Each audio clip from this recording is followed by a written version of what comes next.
Kalau kita cinta benar kepada bangsa dan tanah airnya, tidak mungkin akan membuka aib kekurangan bangsa sendiri. Katanya di Indonesia banyak korupsinya, Beb. Tidak. Siapa bilang? Padahal mah Tapi berapa oknum itu boleh dihitung. Jangan untuk modal mengantem Indonesia. Jangan mengantem pemerintah kita, mengantem bangsa Indonesia. Presiden, menteri, anggota dewan, gubernur, bupati, wali kota, dan sejenisnya. Itu semua jabatan publik. Jadi ketika dikritik bukan berarti membuka aib, bukan. Ini salah paham. Ada orang mengkritik penguasa disangkanya membongkar aib penguasa. Ada orang mengkritik pemerintah disangkanya membongkar aib pemerintah. Ini salah paham. Kalau nggak mau dikritik, jangan jadi penguasa. Kalau nggak mau dikritik, jangan jadi pemimpin. Jadi rakyat biasa. Resiko jadi penguasa, resiko jadi pemimpin, ya harus mau dikritik. Dan ketika dikritik, jangan dianggap sebagai perlawanan, dianggap sebagai pembangkangan, dianggap sebagai penyerangan. Jangan. Yang namanya kritik itu merupakan satu nasihat. Sama seperti halnya ketika kita naik bis, misalnya supir bis ugal-ugalan, kita sebagai penumpang wajib untuk mengingatkan, jangan ugal-ugalan bang, tenang bang, bawa mobilnya bang, seperti itu. Jangan didiamkan saja.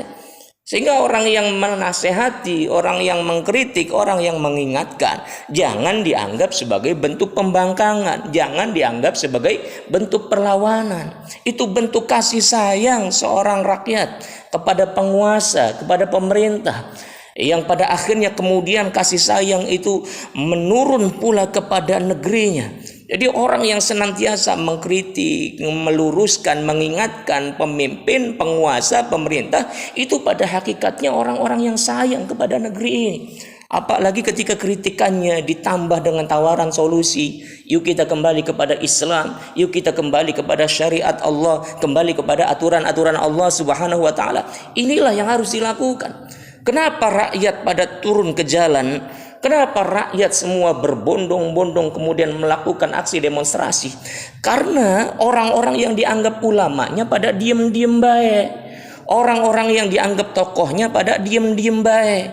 Ketika pemerintah kita melakukan tindakan yang sewenang-wenang, melakukan kebijakan yang itu merupakan sesuatu yang memberatkan bagi rakyat, misalnya menaikkan harga bahan bakar minyak tiba-tiba tanpa ada diskusi, tanpa ada musyawarah, tanpa ada kemudian disidangkan di parlemen secara terbuka, misalnya tiba-tiba harga bahan bakar naik, harga bensin naik, wajar kemudian rakyat teriak turun ke jalan. Kenapa? Karena orang-orang yang dianggap tokoh, orang-orang yang dianggap ulamanya pada diem saja. Andai saja orang-orang yang dianggap ulama, kiai, tokoh yang dekat dengan penguasa, ia kemudian memberikan nasihat kepada penguasa, Jokowi misalnya, jangan gitu dong, kasihan rakyat lagi pada susah, kenapa ini bensin dinaikkan harganya, kenapa harga-harga pangan dinaikkan harganya, kenapa misalnya masalah pupuk di petani ini tidak kelar-kelar, tolong dong dibereskan semuanya masalahnya misalnya. Ini seharusnya menjadi tugas ulama, menjadi tugas orang-orang yang dianggap sebagai tokoh di lingkungan penguasa. Tapi masalahnya para ulamanya, orang-orang yang dianggap kiai, dianggap tokoh di lingkungan penguasa, semua terkesan diam.